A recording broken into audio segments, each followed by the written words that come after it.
분들과 인사하시면서 이렇게 이야기해 주셨으면 좋겠습니다. 나는 주님 위하여 살고 주님 위하여 죽습니다. 나는 주님 위하여 살고 주님 위하여 죽습니다.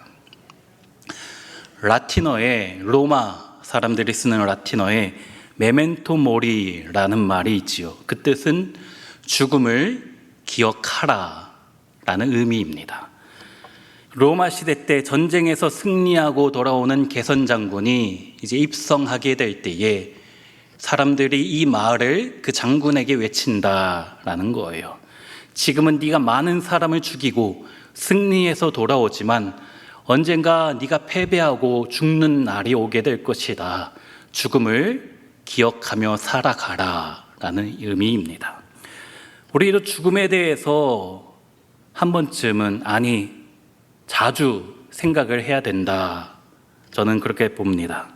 특별히 우리가 전쟁에서 승리한 것처럼 느껴질 때에, 잘 살 때, 돈 많이 벌 때, 승진할 때, 또 건강할 때 더욱더 죽음에 대해서 생각해야 될 것입니다. 사망이라는 그 거대한 위협 앞에서 나는 정말 아무것도 아닌 존재구나 라고 느낄 수 있어야지 내가 살아가는 목적이 생기는 것이고 의미 있는 삶을, 그 죽음이 있어야지만 의미 있는 삶을 살아갈 수 있고 내 삶의 목적과 방향을 바르게 정할 수 있기 때문입니다. 오늘 본문의 삶과 죽음에 대한 이야기가 나오는데요. 우리가 왜 살아야 되는가? 그리고 죽는다면 왜 죽고 어떻게 죽어야 되는가? 그 이야기가 오늘 본문에 나오는 것이에요.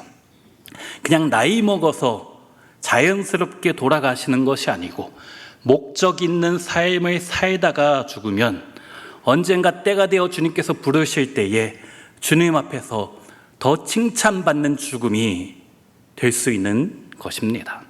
오늘 본문 20절 보니까 나의 간절한 기대와 소망을 따라 아무 일에든지 부끄러워하지 아니하고 지금도 전과 같이 온전히 담대하여 살든지 죽든지 내 몸에서 그리스도가 존귀하게 하려 함이라. 사도 바울에게 간절한 기대와 소망이 있다는 것이지요. 그것은 내가 살아도 주님 위하여 살고 죽어도 주님 위하여 죽기 원한다. 그것이 간절한 기대와 소망이에요. 살든지 죽든지 나를 통해서 내 육신, 내 몸을 통해서 그리스도가 존귀하게 되기 원한다. 우리 온 세계의 모든 성도님들도 이런 바울의 고백과 같이 내가 주님의 기쁨 되기 원합니다. 내가 원하는 한 가지 주님의 기쁨 되기 원함입니다. 이 고백으로 우리 주님께 영광 돌리시는 우리 모든 성도님들이 되시기를 축원합니다. 바울에게 있어서 사느냐 죽느냐는 중요한 것이 아닙니다. 21절에도 이제 이는 내게 사는 것이 그리스도니 죽는 것도 유익함이라. 여기 죽는 것이 유익하다, 좋다라고 하는데 이것이 삶에 대한 좌절과 포기 때문에 하는 이야기가 아닌 것이에요. 죽으면 천국 갈 수 있으니까 좌절스러운 것이 아닙니다. 다만 20절에 아무 일에든지 부끄러워하지 않기 위해서 차라리 부끄럼 당할 바에 죽고 싶다라는 의미이지요. 이 20절을 쉬운 성경으로 보니까 내가 바라고 또 바라는 것은 어떠한 상황에서도 그리스도를 배신하지 않는 것입니다. 지금 로마 감옥 안에 갇혀 있는 바울에게, 지금 빌립보서를 쓰고 있는 바울에게 수많은 회유와 협박이 있었을 것이에요. 너 예수 안 믿는다고, 믿지 않겠다라고 한마디만 해라. 그러면 당장 감옥에서 풀어줄게. 그냥 풀어주는 것이 아니고 막대한 돈을 주고 성공의 기회도 줄게. 예수 안 믿는다고 한 번만 말하면 돼. 유혹하는 것이지요. 물론 바울의 믿음이 확실하고 견고하여서 결코 주님을 부인하지 않을 것이다 생각하지만 마지막 순간에 바울 자신이 자신도 모르게 마음이 약하여져서 혹시 변절하지는 않을지, 변심하여 그리스도를 배신할지 모르니 차라리 지금 죽어서 천국 가고 싶다라는 그의 고백이에요. 우리 성도님들은 어떠한 순간에도 우리 예수님을 부인하지 않고 예수가 나의 주, 나의 하나님이심을 시인하시겠습니까? 그런 결단이 중요해요. 아멘 크게 하셔야 됩니다. 마지막 때에 어떠한 핍박이 우리 가운데 찾아올지 모르기 때문이에요. 그래서 단단히 우리 마음을 먹어야 되는 것입니다. 포세이돈 어드벤처라는 옛날 한 70년대 영화가 있는데 이 타이타닉 영화처럼 거대한 여객선이 침몰하는 내용입니다. 그 배 안에 송년 파티를 하면서 축제 분위기였는데 배가 뒤집히게 돼서 약 3,000명 정도의 사람이 죽게 되는 재앙이 일어납니다. 그 영화의 주인공이 한 목사님인데 그 목사님이 이렇게 하나님께 소리쳤어요. 하나님, 얼마나 더 많은 사람이 죽어야 됩니까? 주님이 우리를 도와준 것이 도대체 무엇입니까? 우리가 가는 길을 막거나 방해나 하지 마십시오. 그래도 당신이 원하신다면 내가 죽겠습니다. 그렇게 하나님을 비난하여 죽음을 맞이하는 장면입니다. 오죽했으면 이렇게 절박한 가운데 자기도 모르게 주님을 부인할 수 있기 때문에 또 십자가 지시는 밤에 베드로가 예수님을 모른다라고, 주님은 그것을 아셨지만 베드로는 그럴 줄 자기도 몰랐잖아요. 그럴 수도 있기 때문에 바울이 지금 그렇게 내가 부끄러움 당하지 않도록 죽고 싶다 말하고 있는 거예요. 우리 성도님들도 확신 있는, 자신 있는 신앙생활, 믿음을 가지셔야 됩니다. 그러나 동시에 나는 얼마든지 죄 지을 수 있고 타락할 수 있는 연약한 죄인이다 인정해야 됩니다. 자신만만해서는 안 돼요. 고린도전서에서 바울이 그런즉 선줄로 생각하는 자는 넘어질까 조심하라 말씀하셨잖아요. 바울은 그 이유 때문에 차라리 내가 죽어서 지금 당장 천국 가고 싶다 말하고 있는 것입니다. 22절에도 육신으로 사는 이것이 내 일의 열매일진데 무엇을 택해야 하는지 나는 알지 못하노라. 때로는 살고 싶은 갈망이 있고 때로는 죽고 싶은 열망이 있는데 내가 지금 무엇을 선택해야 될지 모르겠다. 사도 바울이 말하는 거예요. 그 위대한 사도가 이런 말을 하고 있습니다. 23절에도 내가 그 둘 사이에 끼었으니 차라리 세상을 떠나서 그리스도와 함께 있는 것이 훨씬 더 좋은 일이다. 바울이 지금 죽음과 삶 사이에 끼어 있다 말하고 있어요. 영어 알파벳 ABCD 있잖아요. B와 D 사이에 C가 있죠. B, birth, 출생과 D, death, 죽음 사이에 C, choice, 선택이 있잖아요. 우리 인생은 출생과 죽음 사이에 수많은 선택 가운데 이루어지는 것이 바로 우리 인생이다라는 의미입니다. 그런데 지금 바울이 삶과 죽음 사이에서 내가 선택하고 싶은 것이 있는데 23절에 차라리 세상을 떠나서 그리스도와 함께 있는 것이 훨씬 더 좋은 일이다. 차라리 지금 죽고 싶다. 이게 나에게 훨씬 좋다 말하고 있어요. 이런 바울의 이야기를 듣고 두 가지의 극단적인 반응을 할 수 있을 것 같습니다. 첫째는 지금 현재의 삶 가운데 너무나 만족하고 계신 우리 성도님이라면 바울 참 이상하다. 왜 이렇게 좋은 세상에서 죽고 싶다라고 이야기할까?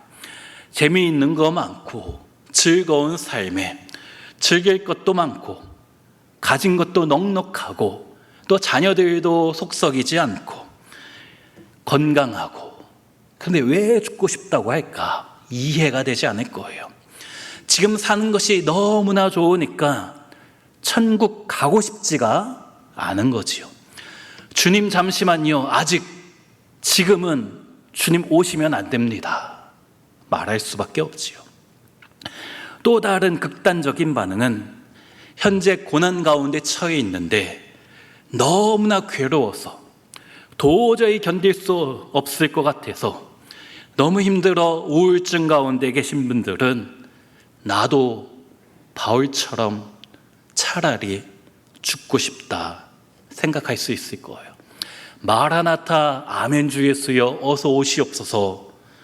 주님이 오시든지 아니면 내가 차라리 죽고 싶은 거지요. 그런데 바울이 하는 것은 그런 극단적인 이야기가 아닙니다. 이 세상이 싫어서 죽고 싶다라는 말을 하는 것이 아니에요. 감옥 안에서 갇혀 살면서 하루하루 죽음을 기다리느라 몸도 지치고 마음도 지쳐서 너무 힘들어서 이런 이야기를 하는 것이 아닙니다.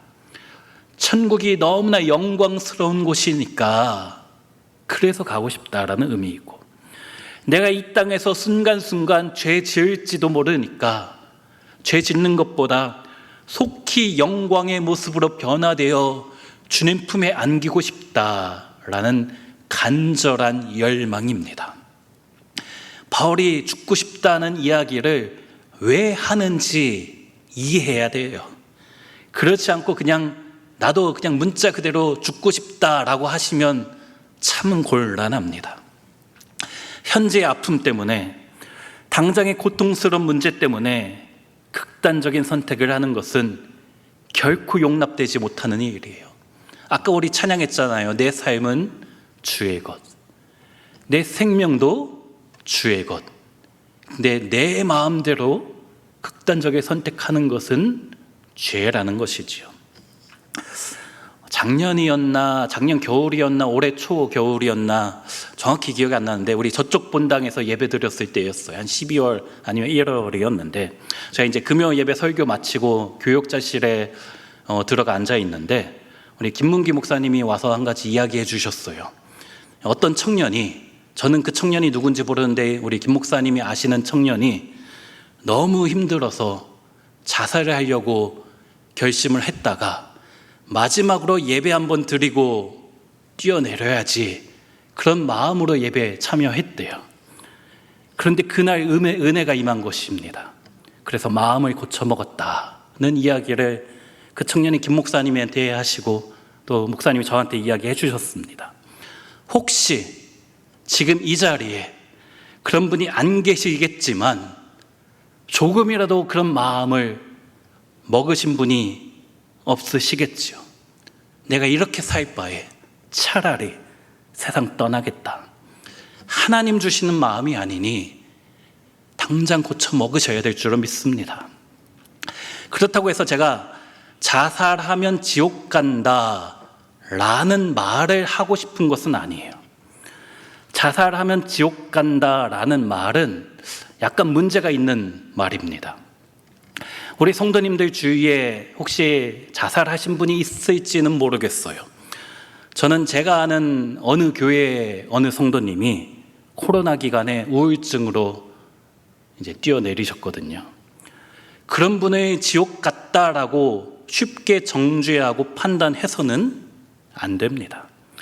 자살해서 지옥 가는 게 아니에요. 예수 믿지 않아서 지옥 가는 것이지, 예수 믿으면 천국 가고 예수 안 믿으면 지옥 가는 것이지, 자살했다는 그 행동이 지옥행을 결정하는 것은 아니기 때문이에요. 제가 알기로는 처음에 자살하면 지옥 간다라는 말을 처음 한 사람이 그 참회록을 쓴 어거스틴입니다. 그 전에 다른 사람이 그 말을 했는지는 모르겠지만 제가 알기로는 어거스틴이 처음 자살하면 지옥 간다라는 말을 했어요. 그런데 중요한 것은 어거스틴이 왜 그런 말을 할 수밖에 없었는지, 그리고 어거스틴 이후에 그 교회, 그 당시 천주교에서 왜 그렇게 말할 수밖에 없었는지를 이해해야 됩니다. 한때는 기독교를 박해하고 예수를 죽였던 로마 제국이 결국 복음을 받아들이게 되었지요. 나중에 기독교가 로마의 국교가 되었습니다. 오직 로마 제국 안에서는 기독교만 종교로 인정받게 된 거예요. 수백 년간의 핍박 가운데 복음이 결국 승리하게 된 것이지요. 그렇게 되다 보니까 로마 황제가 교회를 다니기 시작해요. 그러다 보니까 믿음 없는 사람들도 그 지도자들이 교회를 다니니까 자기도 교회에 갈 수밖에 없었지요. 그렇게 몇백 년이 지나다 보니까 팍스 로마나 로마 제국의 평화, 부유함, 강성함이 그것을 교회가 맛보게 되었지요. 결국 교회는 타락하게 되었습니다. 그 천주교에서 우리가 결국은 너무 타락해서 우리 개신교로 갈라지게 되었잖아요. 요즘 우리 교회에서 새벽 예배마다 살펴보는 예레미야서의 시대와 비슷합니다.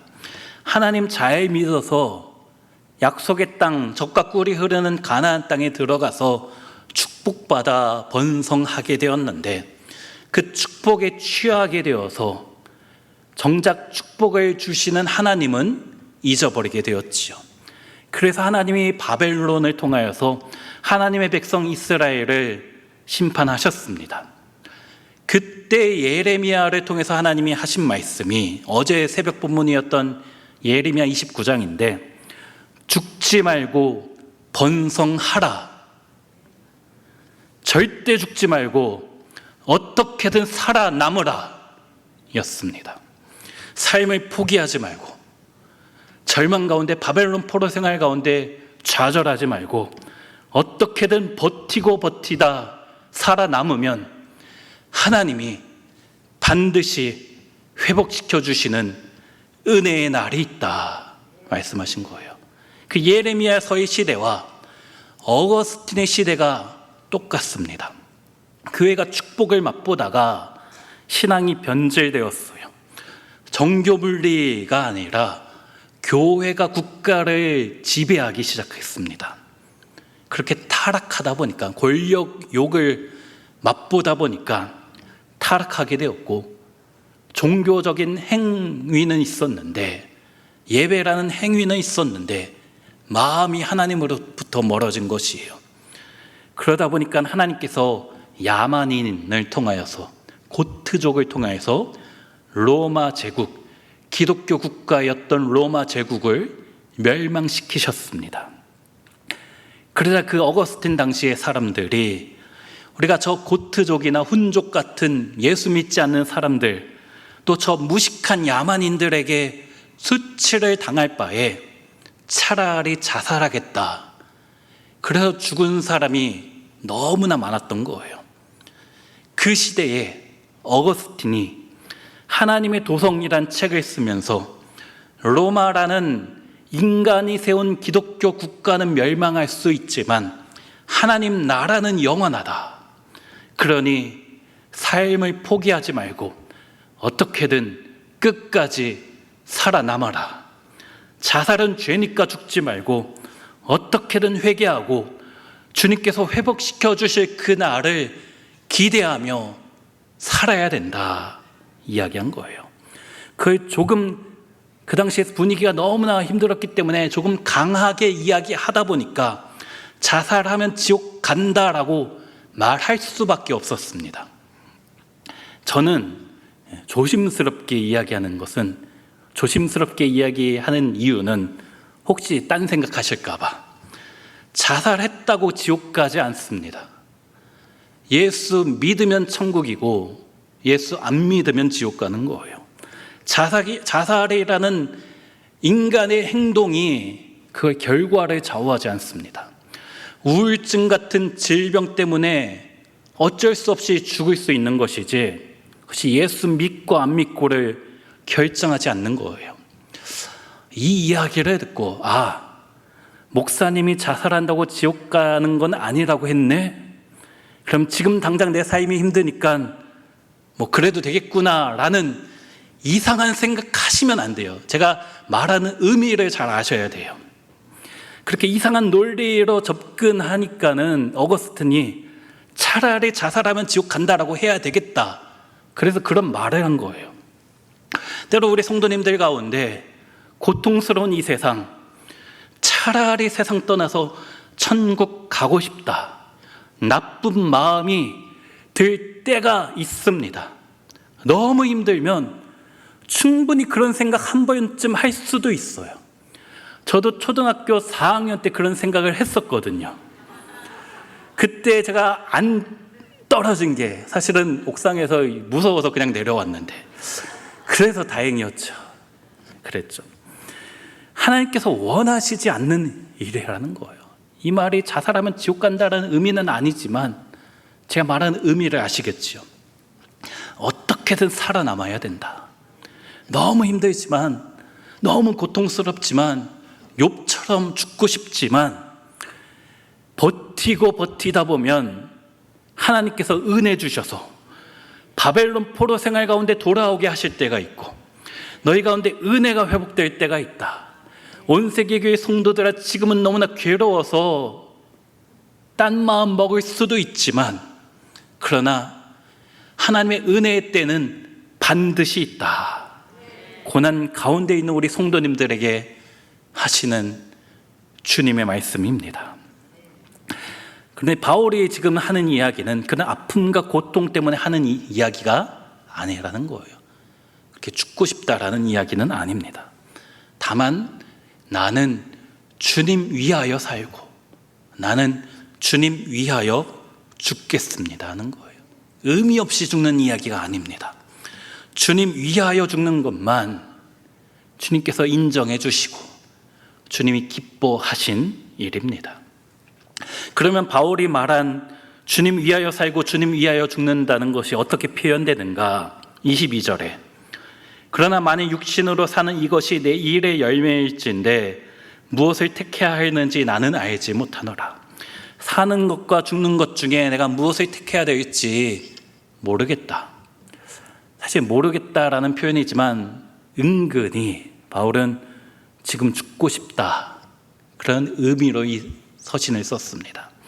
은근히 죽고 싶지만 나를 통해서, 바울 자신을 통해서 주님이 원하시는 열매가 있기 때문에 내가 살아야 된다라는 말을 하는 거예요. 쉬운 성경으로 이 22절을 보면 그러나 살아가는 동안 그리스도를 위해 일하고 사람들을 그리스도께 인도할 수 있다면 사는 것과 죽는 것 중에 어느 쪽을 택해야 될지 모르겠습니다. 정말 모른다는 의미가 아니죠. 그리스도를 위해서 일하고 사람들을 그리스도께 인도할 수 있도록 죽음이 아닌 지금 삶을 어떻게든 살아가겠습니다. 그런 의미입니다.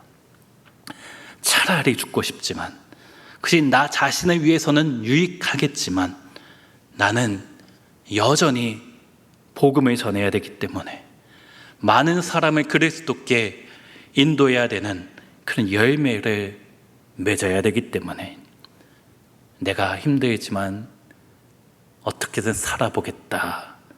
빌립보 교회 성도들에게 지금 바울이 말하는 것입니다. 24절에도 내가 육신으로 있는 것이 너희를 위하여 더 유익하리라. 나는 천국에 확신이 있고 그것에 속히 가고 싶은 마음이 있지만 너희 성도들의 유익을 위하여서 살겠다라는 거예요. 25절에도 너희 믿음의 진보와 기쁨을 위하여, 성도들의 믿음의 진보를 위해서. 26절에도 너희의 자랑이 나로 말미암아 풍성하게 되기 위해서, 성도들의 믿음의 진보를 위해서, 신앙생활의 기쁨을 맛보게 하기 위하여서, 또 성도들이 예수 믿는 자랑을 할 수 있도록 내가 살겠다 다짐하는 것입니다. 나에게는 사명이 있기 때문에 복음 전하는 사명, 성도들에게 믿음 심어주는 사명, 빌립보 교회와 수많은 교회 성도들을 든든히 세워야 하는 사명이 있기 때문에 괴로운 인생 결코 쉽게 포기하지 않겠다. 나를 위해 사는 것도 아니고 나를 위해 죽는 것도 아니고 사나 죽으나 그리스도 위하여, 사나 죽으나 성도를 위하여 나 자신을 전제와 같이 드리겠다 고백하는 것이죠. 내가 달려갈 길과 우리 주 예수께 받은 사명 곧 하나님의 은혜의 복음을 증언하는 일을 마치려 하면은 나의 생명조차 조금도 귀한 것으로 여기지 아니하노라. 바울의 고백입니다. 바울은 그렇게 성도들을 위하여서 그들의 유익, 성도의 자랑, 믿음의 진보, 풍성한 열매, 그것만 바라보았던 거예요. 주님밖에 모르고 주님이 사랑하는 사람밖에 모르던 바울이었던 것이죠. 이 고백이 우리 모두의 고백이 되어야 될 줄로 믿습니다. 그러니까 출생과 죽음 사이에 우리 인생 가운데 어떠한 선택을 해야 될지 우리가 말씀을 보면서 깨달아야 된다는 것이죠. 참 선택 이야기를 했는데 우리가 삶과 죽음 사이에 수많은 선택이 있다라고 했는데 선택의 기준 3가지를 제가 알려드릴게요. 잘 들어보십시오. 이 셋 중에 하나에 해당되면 이게 해야 되는 것인지 안 해야 되는 것인지 알 수 있습니다. 첫째, 성경에 이것이 무엇이라고 써 있는가? 그게 우리 모든 선택의 기준이 됩니다. 성경에 하라고 써 있으면 해야 되는 것이고 하지 말라고 써 있으면 안 하는 것이 아닌 하면 안 되는 것입니다. 참 쉬워요. 성경에 있는 대로만 하면 되는데 그게 왜 어려운지 모르겠어요. 동성애. 성경에 하나님이 동성애를 가증한 것으로 여기신다라고 써 있으면 안 하면 되는 거예요. 하면 안 되는 거예요. 남의 여자, 남의 남자를 사랑하는 것. 하나님이 나에게 허락하신 내 남자, 내 여자가 아닌 다른 남자, 다른 여자를 사랑하는 것. 이거는 성경에 안 된다 라고 써 있으니까 하면 안 되는 것입니다. 쉬워요. 죄 짓지 말라. 안 지으면 되겠구나. 쉽긴 합니다. 이론상으로는. 어쨌든 성경에 써 있는가 써 있지 않은가 그거에 따라 판단하면 돼요. 근데 문제는 성경에 나와 있지 않은 게 참 많다는 것이죠. 예를 들어서 크리스찬이 술 마셔도 되나? 크리스찬이 담배 펴도 되나? 성경에 술 취하지 말라고 써 있지 술 절대 마시지 말라고 안 써 있거든요. 담배, 성경에 담배가 그 당시 없었으니까 없거든요, 내용이. 마약 해도 되는가? 성경에 안 써 있습니다. 없으니까 해도 되고 안 해도 되고 아니지요. 그렇게 생각하시면 안 됩니다. 우리 모든 선택의 첫 번째 기준은 성경에 써 있는가? 두 번째 기준, 이것이 내 신앙 성장에 유익한가입니다. 내가 술 마시는 것이, 내가 담배 피는 것이 유익한가? 내 신앙에 생각해 보면은 사실 쉽게 결정할 수는 있어요. 결정은 쉽지만 행동이 안 따라서 문제이죠.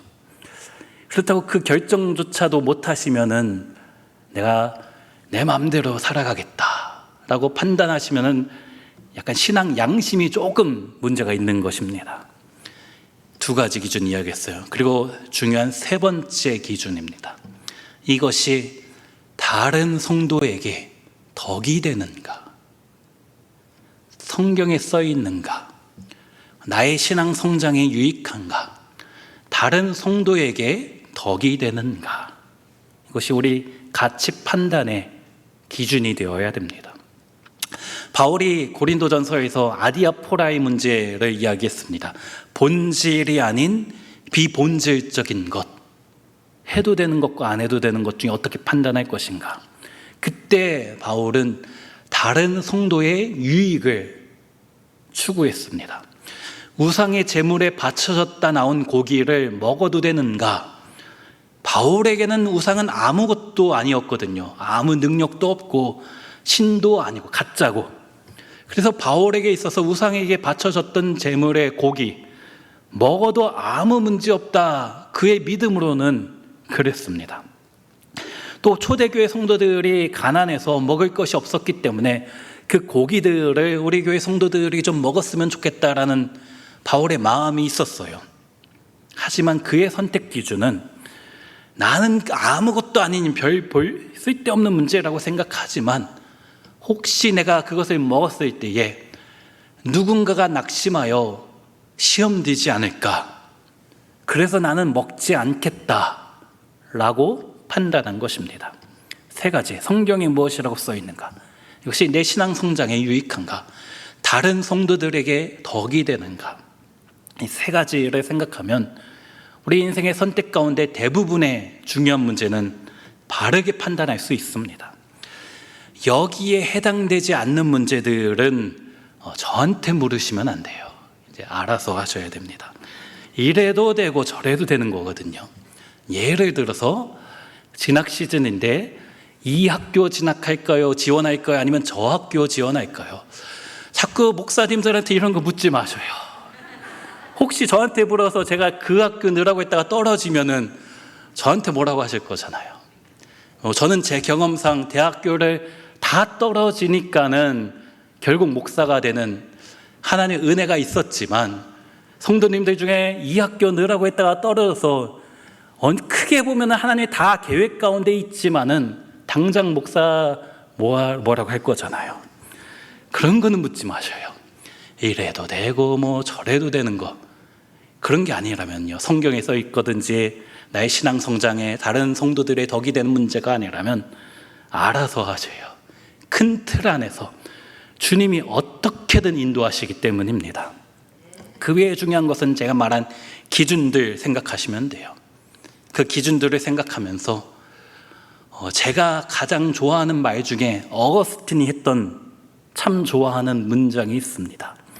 주님을 뜨겁게 사랑하라. 그리고 네 마음대로 하라. 주님을 뜨겁게 사랑하고 네 마음대로 하라 입니다. 주님을 정말 뜨겁게 사랑하기만 하면 내가 무엇을 선택하든 성경에 써 있는 대로 할 수밖에 없어요. 주님을 정말 뜨겁게 사랑하면 내 신앙 성장에 유익이 되는 것만을 추구할 수밖에 없어요. 예수 그리스도 십자가의 사랑의 감격 가운데 빠져 있으면 다른 성도들을 위해서 살아갈 수밖에 없는 것입니다. 그것이 어거스틴이 한 말이고 오늘 본문에서 사도 바울이 이야기하는 것입니다. 나는 주님 위하여 살고 주님 위하여 죽겠습니다. 주님의 사랑하는 성도들을 위하여 살고 주님이 사랑하는 성도들을 위하여 내가 죽겠습니다. 저들의 덕을 위하여 사나 죽으나 내가 항상 그렇게 살아가겠습니다. 주님을 뜨겁게 사랑하기 때문입니다. 그 고백이요. 우리 성도님들 이와 같이 우리 주님을 간절히 뜨겁게 사랑하시기를 축원합니다. 마지막으로 제 이야기 하나 하고, 사실은 부끄러운 이야기에서 할까 말까 하다가 근데 또 오늘 본문에 또 적절한 예화라서, 제가 고등학교 졸업하고 1년 재수해서 신학교를 들어갔습니다. 대학교 이제 1학년 1학기 마치고 여름방학이 되었는데, 이제 같은 교회, 저랑 같은 모교회에 저보다 1살 밑에 동생이 저랑 같은 해에 신학교를 들어가게 되었어요. 지금 친동생 같은 우리 친구인데 지금 파라과이에서 열심히 사역하고 있습니다. 그 친구한테 첫 번째 방학 때, 여름방학 때, 야, 우리가 신학생이 됐으니 금식기도 한번 해야 되지 않겠니? 그래서 저희 안양에 있는 유명한 기도원에 한 일주일 금식하러 갔습니다. 지금도 기억나는 것이 그 출발한 월요일 아침에 아점으로 아침 겸 점심으로 삼계탕을 먹고 갔어요. 금식하다가 죽을까 봐 삼계탕을 먹었어요. 그때 담당했던 우리 청년부 목사님, 전도사님이었는데, 그 당시 이제 엄지 손톱만한 크기의 알약처럼 생긴 둥그란 소금 덩어리 5개씩 주셨어요. 물만 마시면 위험하고 안 되니 하루에 하나씩 아껴 먹으라고, 한 엄지 손톱만한 소금입니다. 그걸 가지고 이제 기도원에 가서 기도하는데 자꾸 삼계탕 생각이 나는 거예요. 제가 그때 금식이 처음이었어서 그때가 배 속을 적당히 비워가야지 금식 잘한다라는 것을 몰랐어요. 어떻게든 이제 배부르게 가고 싶었거든요. 근데 위가 커지니까는 금식이 이렇게 힘든 것이구나 알지 못했지요. 앉으나 서나 주님 생각이 아니고 앉으나 서나 먹을 거 생각. 그렇게 기도하다가 그 소금을 꺼내서 좀 빨다가 집어넣고 빨다가 이제 아까워서 다시 봉지에 넣었다가 사실 아껴 먹었는데 또 한 30분도 안 돼서 또 이제 꺼내서 조금씩 빨고 있고 그랬습니다. 계속 그러는 거예요. 우리 지난주 VIP 축제 때 선물로 소금을 줬는데 저는 소금이 그렇게 맛있는 거라는 걸 그때 처음 알았습니다. 그러면서 그 동생하고 기도도 하다가 또 쉴 때 또 이야기도 했죠. 야, 우리 내려가서 햄버거 먼저 먹을까 피자 먼저 먹을까. 첫째 날은 햄버거 피자 이야기를 했는데 둘째 날은 이제 순댓국밥 먹고 싶다. 셋째 날은 카스테라 빵, 그 부드러운 빵 한 조각만 제발 먹고 싶다. 넷째 날 죽 한 숟가락만. 다섯째 날 오렌지 주스 한 모금. 금식 해보신 분은 아실 거예요. 그 CCC 금식 기도 한 5일 정도 했던데도 자주 갔었는데 예전엔 금식을 그래도 자주 했었는데 제가 거기서 너무 힘들어해서 쓰러진 사람은 오렌지 주스를 주거든요. 전 처음 금식했을 때 그거를 몰랐는데도 오렌지 주스가 한 모금이 5일째 되니까 생각이 나더라고요. 금식하니까 처음 햄버거에서 점점 욕심이 줄어드는 것을 보게 됩니다. 주님, 주스 한 모금을 주시든지 차라리 죽여주십시오. 데려가십시오. 그런 기도가 절로 나오는 거예요. 그러다 이제 그렇게 하다가 금요일 오후였나 토요일 오후였나 내려왔는데 뭔가 이상한 거예요. 분명히 기도도 많이 했는데 열심히 기도하고 금식하면서 했는데 무언가 패배감이 느껴지는 겁니다. 살아도 주를 위해 살고 죽어도 주를 위해 죽겠다 기도를 했는데 배고파 죽을 것 같으니까 주님도 묵상했지만 자꾸 먹을 거 더 많이 묵상했던 것 같아요. 기도하다가 계속 소금 꺼내서 빨고 그거 아까웠다가 또 넣었다가 또 빨고 그랬던 제 모습이 너무 부끄러운 거예요. 그런 패배감과 애매한 느낌으로 집에 내려와서 이제 버스 타고 가려는데 그 동생한테 이야기했죠. 야, 우리가 또 신학생이 되었는데 전도 좀 열심히 해야 되지 않겠니? 우리 버스 타서 처음 만나는 사람에게 복음 전하자 했어요. 근데 한 여자분이 타고 있었는데 그때 마침 저희 주머니에 사형리라는 작은 책자 복음 전도지가 있어서 그것을 가지고 전도하니까 이분이 예수 믿겠다라는 거예요.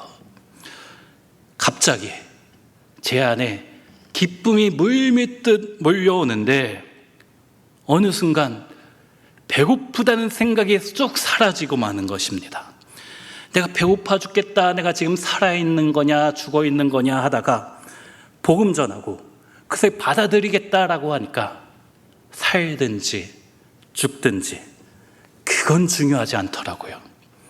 주님 위해서 살고 또 주님 위해서 배고파 죽어도 괜찮은 거예요. 이것이 우리의 고백이 되어야 될 줄로 믿습니다. 내가 사는 것은 오직 예수 그리스도 위하여 또 주님이 사랑하시는 사람 위하여 내가 언젠가 죽는 건 역시 나이 많아서 죽는 것이 아니고 복음 위해서 나를 통해서 많은 성도들이 유익하도록 믿음의 진보를 하고 풍성한 열매 맺게 하도록 나를 통하여서 누군가가 예수를 자랑하게 할 수 있도록 그것을 위해 살고 그것을 위해 죽는다면 우리 주님이 얼마나 기뻐하시겠습니까? 우리 사랑하는 성도님들 결코 쉽게 죽을 생각하지 마십시오. 힘들다고 쉽게 삶을 포기해서도 안 됩니다. 우리에게 사명이 있어요. 스펄전 목사님이 말했나요? 내가 녹슬다가 사라지는 것이 아니라 주님 위해서 닳아 없어지고 싶다 말한 것처럼 나도 주님 위하여 살겠습니다. 또 내가 주님 위하여 죽겠습니다. 죽으면 천국, 살면 주를 위하여. 그 고백으로 오늘도 주님 기쁘시게 하는 우리 모든 성도님들 되시기를 주의 이름으로 축원합니다. 이 시간 우리 말씀